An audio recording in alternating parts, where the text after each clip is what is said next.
Okay shooters, we got the hand loads I made here. Going to do 5 shots out of each. Come to the conclusion of what I'm going to load up. Try and eventually get 1,000 metres. This is just your basic data you can find on the internet. You may notice missing the magazine. I left that at home, but what we're doing just today, single loading, will be fine.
Well, that was good. The 15 shots went well. Did leave the magazine at home, but it wasn't really a problem. Single loading 15 rounds wasn't too much of a major. So I'm pretty happy with the results. Mind you, I've only been shooting left-handed for a week now, centre fire. Never shot left-handed before in my life. I'm still getting used to it. And I do realise there'll be some internet snipers out there who think they can outdo anybody with their tikkas, and once they got a MOA group at 1,000 yards in a thunderstorm while suffering explosive diarrhea. But hey, that's the internet. There's always someone out there who's a smart ass who keeps going on about how they can outdo you. We get that a lot here. So to start off with, I shot 39.1 grains. That came in, all of these had one flyer, and at 5 round groups.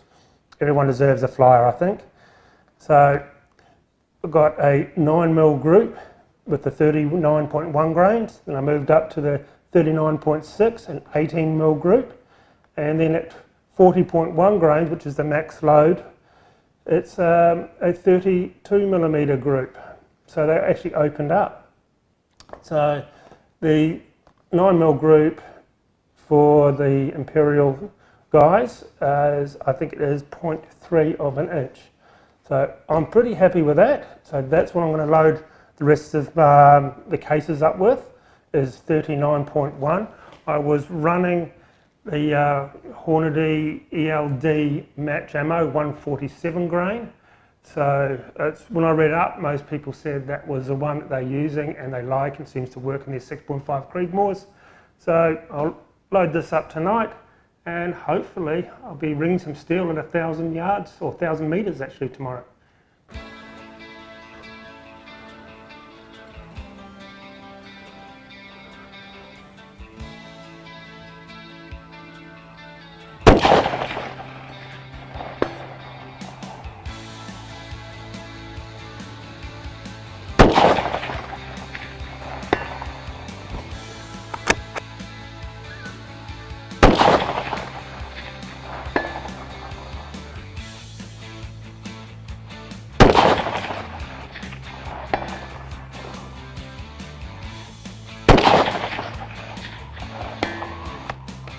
Okay, I'm pretty happy with that.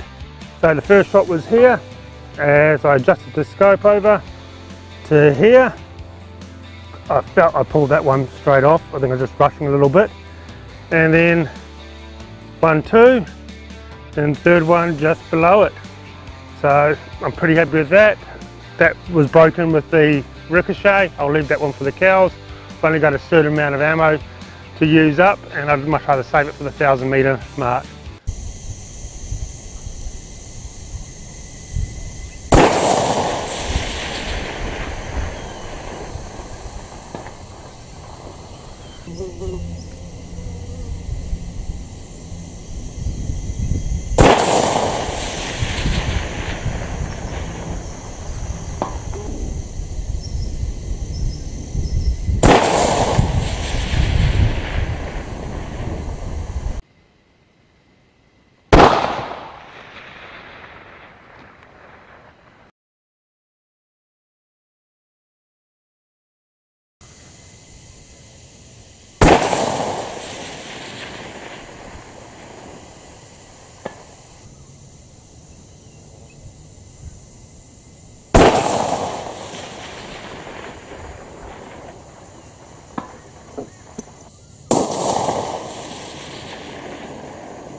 Okay, bit of carnage here at 1,000 meters.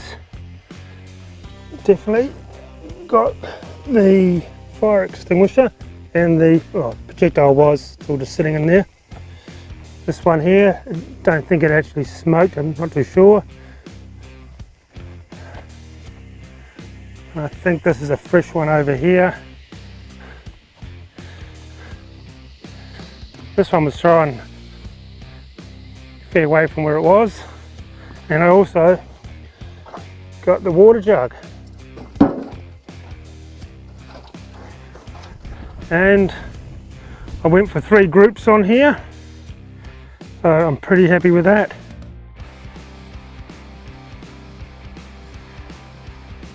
Okay guys, I am totally utterly blown away. By no means am I a good long distance shooter at all. I went for 3 groups on here.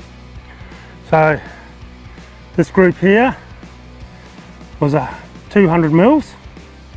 This here is about just over 200, and down here about the same, just over 200, 250-ish, this group down here. So I'm pretty happy, especially this, so close to the bullseye. I'm absolutely blown away by that. I can't believe it. This rifle is one of the ultimate rifles in my books.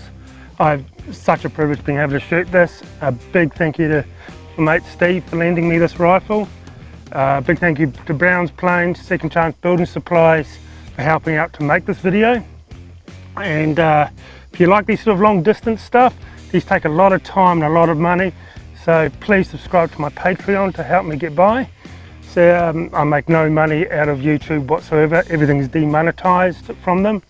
So if you want to see more stuff like this, more awesome rifles like this that I've got lined up, please subscribe to the Patreon and help me out. It'll be much appreciated. And click the subscribe button on YouTube. It also helps me out a lot. Thanks a lot, shooters.